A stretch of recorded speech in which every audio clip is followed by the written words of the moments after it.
God be the glory, great things He has done. My name is Aram Abigail, and this is the T.Y.B Show. Today on our show, we are going to discuss on a very vital and controversial topic in our Christendom now.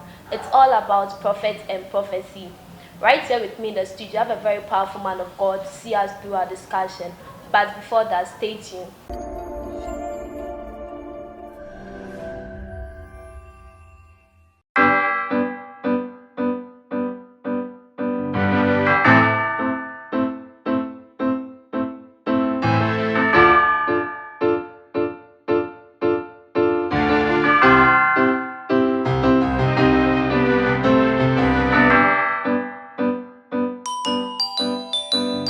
Welcome back. This is the T.Y.B Show. We are discussing on the topic prophet and prophecy. And my guest with me in the studio is in person, Prophet Felix Bano. Prophet Felix, you are welcome. Thank you, Abigail. So when we talk about Prophet Felix, who actually is Prophet Felix? Oh, Prophet Felix is a servant of God, the one who God has called to serve in his vineyard and do the work of God. That's the only thing I can say about myself for now. Okay, so please, are you married? By the grace of God, I am married. With children? Yes, with 4 children, 2 boys and 2 girls. Oh, wow. By the grace of God, yeah. That's a nice family. Wow. I wish I would see them one day. One day, definitely see that. Okay, so our topic is about prophet and prophecy. When we talk about prophets, who actually is a prophet? Okay, so the question is, who actually is a prophet? In Christendom, when we say someone is a prophet, I would say number 1 is a messenger of God. Number 2 is the one that stands between God and humanity. Like if God wants to communicate something to his people or his children, the prophet is the one that stands between God and God's children. So that person is a prophet. And in other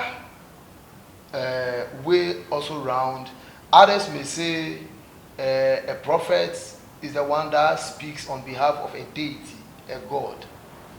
Like as we all believe that God is a supreme, and anything that is beyond human we call deity, supreme or something.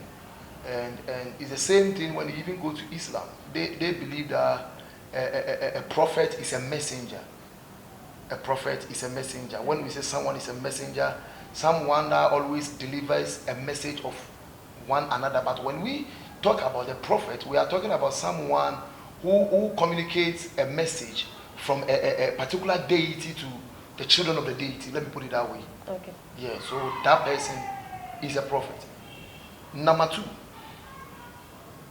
even in other religion, when we say who is a prophet, is someone who has sanctified himself, one, who God has called, or that deity has chosen him to be the mouthpiece of him. Okay. So most of the time, prophets are being chosen of the time. There are other little instances that the person can desire, like when you come to the Christendom, like you may not be a prophet, or God has not called you to be a prophet, but when you also desire the gift, you serve under a prophet, at times the mantle can fall on you. But there are other people also that specifically they have been called as prophets.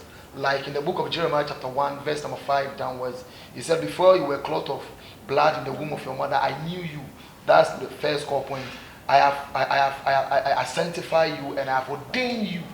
So as a prophet, you need to also go through this process. That deity must, number 1, confirm you, called you, ordain you to do that particular work. So I would say, whoever or anyone who has been called by a particular deity to be the mouthpiece of the deity, to communicate a message from the deity to the people, is a prophet. Okay. I want to ask if, from what you said, a prophet is someone who communicates from the deity to the people. Yes. Like, yeah. So sometimes we talk about prayer. We say prayer is a communication between man and God. Yes. So in case you are in your private place and then you pray, do you need a prophet to come and confirm, to talk for you, like to talk for God on his behalf? You know, at times, not when I don't want us to use the word you always need a prophet. No, You can also talk to God. He is your father. You can also talk to God. But one thing we need to know, that prophets always have a special duty that they perform between God and humanity, that any other person cannot perform that duty. You can talk to God. God is our father. You can talk to him, all right. But there are peculiar taxes that you being a mere man, you cannot do it. So that brings the difference between an ordinary man and a prophet. Okay. When one wants to become a pastor, we say, oh, you have to go to the Bible school to become a pastor. You have to go there to study, and then after all, then you graduate and then become a pastor. So how do one become a prophet? Do the prophets also have to go to a prophet school to become a prophet? I don't believe in the schooling. Like, I am not saying education is not, in quote, it's no good or something. Okay. But if someone wants to be a pastor and I have to go to a Bible school, that's the concept and the perception of people. I know people who have gone through the Bible school, they have their bachelor degree, the whatever, BBC, the leadership, whatever degree that they have. But when they stand for them to preach the Bible, interpret the Bible, it becomes a problem. But there are other people that they have never been to the Bible school before, but when they stand to preach the word of God, you can see the rhema, you can see the revelations that they bring out of it. Schooling is good, but we shouldn't depend solely on it, that before you become a pastor, you have to go to the Bible school before they ordain you and you become a pastor. That qualifies you. No. I believe that if someone is a pastor, he has been called, he has been predestinated, he has been called before he was even the mother gave birth to him. So that one is a calling. Okay. So from what you said, meaning a prophet, being a prophet, you have to be called by God and chosen by God. That's the first point. A prophet. Yes. So there is no need for you to go through any training, anything, because nowadays in our time now, majority of the youth just come out and like, I'm not a prophet, I'm not this, I'm not this. So it sounds some ways has become, let me say, a laughing stock for the unbelievers to laugh at we as Christians. And anyone that wakes up now becomes a prophet. So they need to go through any training before they become a prophet? Do you know one thing I believe? Training is good, excellent. But I believe that if you want to go to a prophetic school, a training school, to qualify you to be a prophet, number one, ask yourself this question: have I been called by God? That's the first core point. If you have been called by God, why not? You go, you learn, you add up to yourself, it helps you. But number one, if you have not been called and you even go to the prophetic school, you will come out and you become a problem to the prophet. I hope you are getting me. So the first core point is, number one, make sure you have been called before going to the school, so that it won't be a waste of time. Of time and money. On this note, we are going to go for a break. But before we go on this break, I would like to acknowledge my sponsors. We have Saponi Enterprise for all your cleaning detergents, anything that you need for cleaning in your homes, offices, mosques, churches. Just contact them. We have Kingdom Impact Youth Network and the Royals Footwear for all your footwears.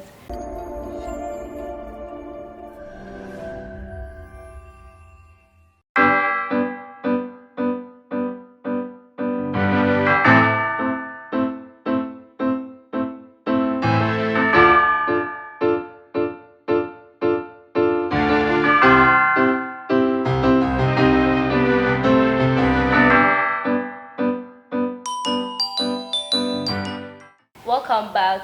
So, Prophet Felix, we on how do one become a prophet? And from what you said it's sometimes it's a mantle that falls on you when you are being chosen. Is the mantle is it automatic for that mantle to follow you without doing anything in the house of God, or you just be coming to church every day and then all of a sudden now the mantle just falls on you to become a prophet? If I can get your question clearly, when I said the mantle falls on the person, I am not talking about the humanitarian aspect. I am talking about the divinity. Oh, okay. So when someone is a prophet, first of all, God must choose you to be a prophet. That's the first core point. Yeah. But if you have not been called as a prophet by divinity, what happens that you desire, that I desire to be a prophet.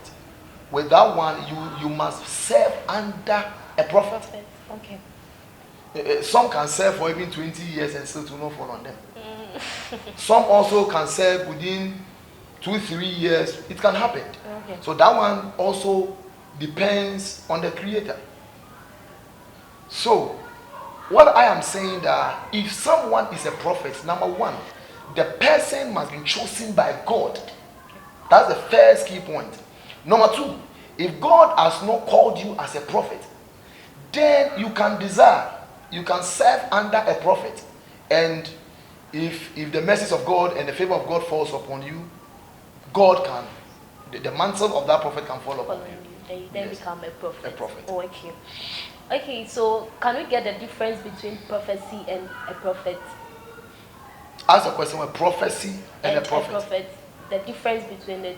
Prophesying and prophecy. Yeah, you see, okay, yeah, let me put it this way. You see, when it comes to church, sometimes in during worship, someone can fall and the person start prophesying, and then we have a man of God who is a prophet. So can we get the difference between those two? Oh, okay. That one, when we come to church, we gather at church, and during the worship, at times someone falls and begin to prophesy. Yeah. That one, we call it gift of prophecy. Okay. That one is gift of prophecy. That one, realize that person, after the prophecy, someone also interpret. But if the same person have the gift of interpretation of prophecy, the same person can interpret it. But if the person only have the gift of the prophecy, after he or she speaks out, there must be someone in the congregation who must interpret what he or she said. So that one is called the gift of prophecy. And we have someone who operates in the office of the prophet. When someone is operating in the office of a prophet, that person is in the office. So with that one, with worship or without worship, you can still prophesy. Okay. I hope you get it. Yeah, I understand. Right. Okay. So from what you said, let's say when someone is prophesying in a congregation and the person speaks tree, do they still need an interpretation for the tree that the person has spoken? You see, in our Kumasi churches, the people there are more likely to understand the tree. Yeah. So when they speak tree, when the person prophesying speaks tree, do they still need an interpretation for the tree that the person has spoken? Most of the time, what I know is when it comes to a congregational prophecy, the person doesn't speak tree instantly. Okay. He speaks in the other language, then he or she will interpret it in the tree. Okay. That's most of the time what I've experienced. I know it happens. Okay. All right. Okay. And my next question is, when God gives a prophet a message to deliver to his people, and the prophet fails to deliver that message, are there consequences on that prophet and the people as well? Sure, there are consequences, because if God gives you a message for you to deliver, and as a prophet, you fail to deliver that message, by my experience in the prophetic work, number one, it haunts you. For instance, my first time preaching, I think it was my third time preaching in one of my father's church, and God gave me a word concerning a particular woman that if care is not taken and we don't pray for her, she would die within the intervals of 3 days. So, but as I was ministering, I ran out of time, so I forgot to just call the woman and tell her. So after the church, after the service, the following early in the morning, I remembered. So I called one of the guys that there's a woman in this attire, this color. Yesterday, this is a message God gave you, but I forgot to deliver the message. So please, can you deliver the message for the woman? And the guy said, the woman is some way. So with that one, then I decided that then I'll wait on Sunday, because the program was on Monday to Wednesday. We ended it on Wednesday. So I decided that then Sunday I'll go to their church. Then I'll talk to the woman. And unfortunately, the woman died on Friday in the evening. And so sorry.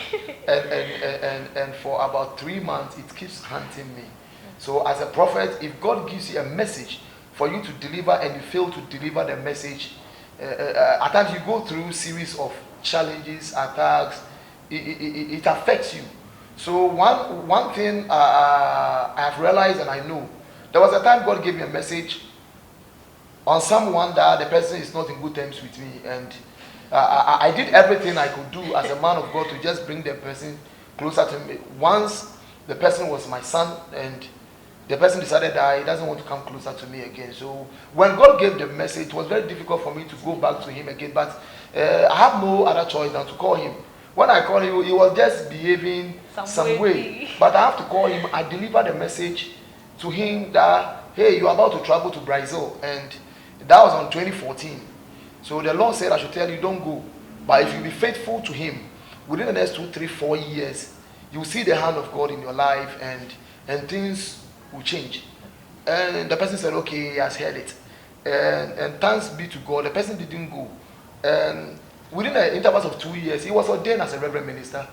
And the following 3rd year, 4th year, by the grace of God, he now have his business, car driving around and the other stuff. So at times, it is very difficult for you to, when you receive a message from the Creator to deliver, when you don't deliver the message and you see the opposite happening, you feel bad. And if you are a genuine man of God, you can't sleep. You can't sleep.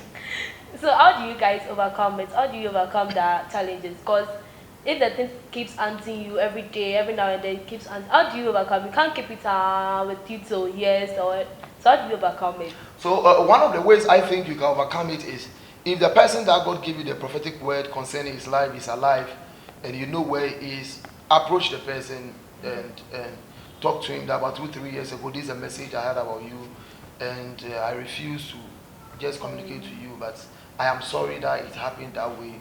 But you also pray to God that if damage and harm has not been caused, you pray with the person continually for maybe 1 month, 2 months, 3 months, that things can change in the person's life if it has not caused any damage.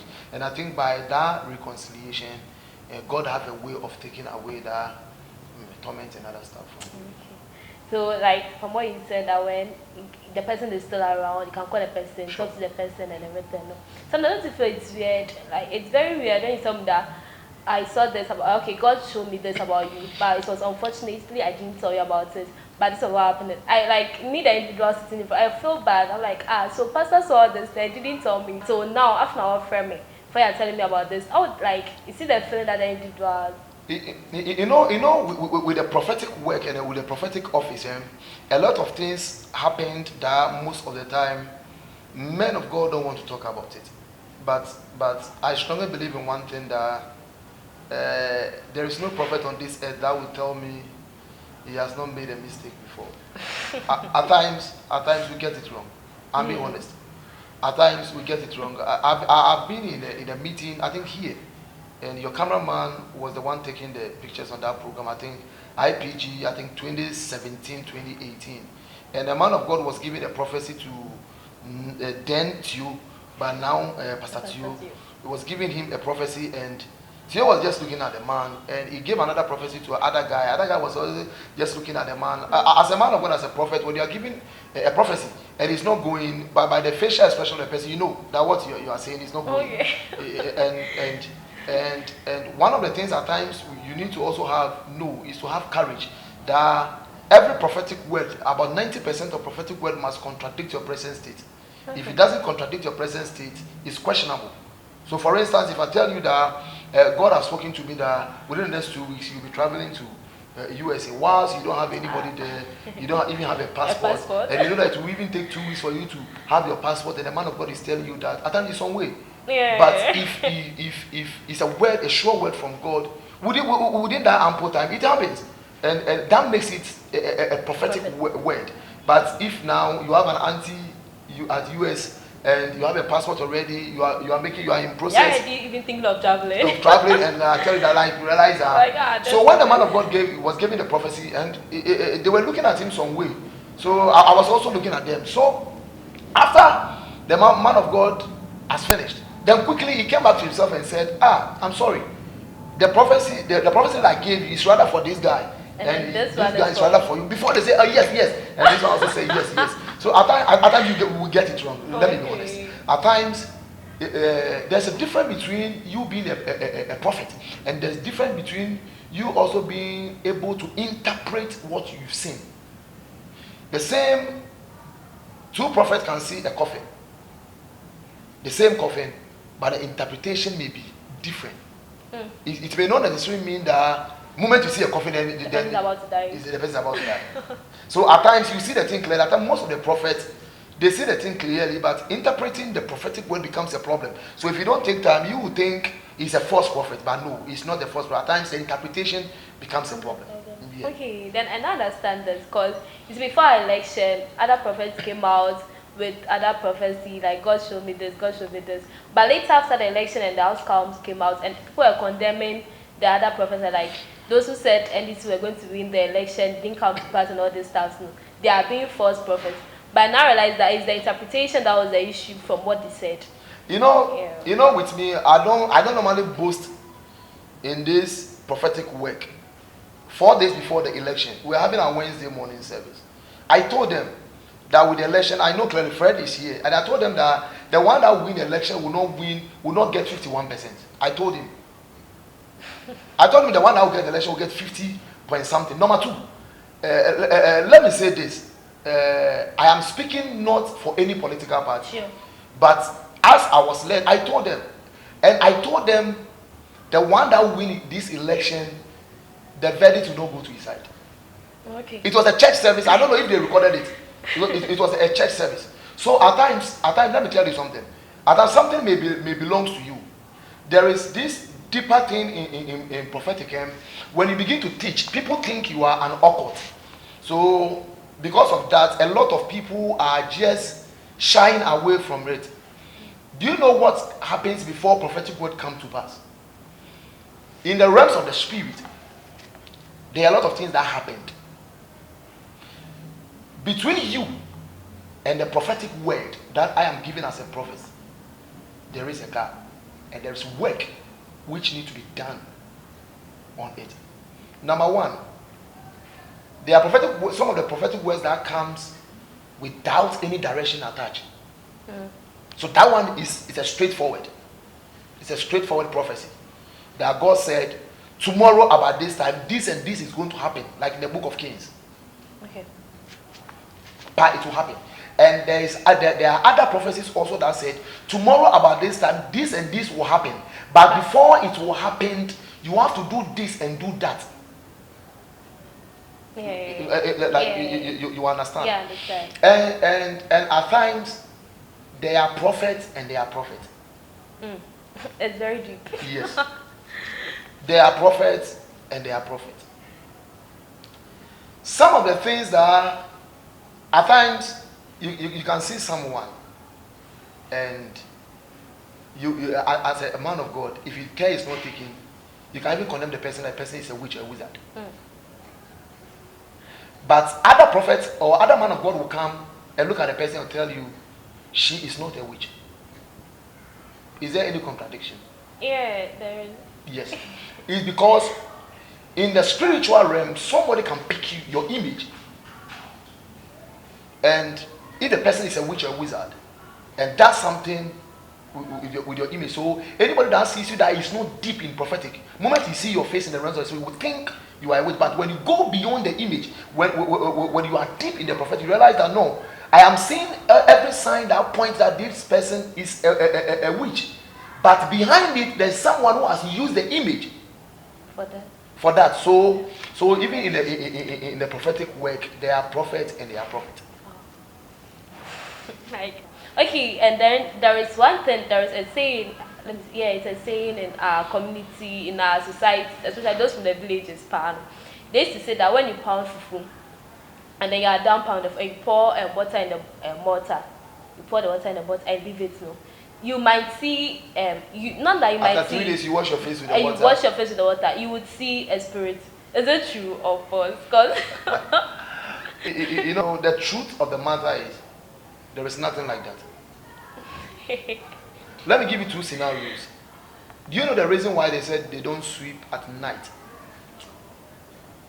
I don't know. When we were living in the villages, they were saying in the night you can't sweep. You can't sweep at night. You can't sweep. Yes, not because any spirit will come around or whatever it is, but when you sweep at night, the probability of you losing a valuable item at that night. Okay. You may sweep away your jewelry, your earring that is gold, and you may not see it. Number two, the reason why they normally say that is to scare children. The adults know that it's not true. It's to scare children that after you finish pounding the fufu, just wash this thing clearly And put it down. and put it down. Okay, so there's no use in the spirit beer. So there's nothing. Hey, really? Like, you know, those days there, we used to, the way they say it, cry, you yourself, we get scared. So quickly wash And then it you and start telling your friends, hey, my missy is saying, my father said this, my mother said this. So it's like the message continues, just moving. We are all sharing the message from one person to one person. So it wasn't true. Oh, wow. So, you know, that's why we have the word like myth. Yeah, I think it's a myth. Like, Yeah. it's not true, but it's a widely false belief that people. Say to us, Yeah. for us to be kept clean and then our environment and all this stuff.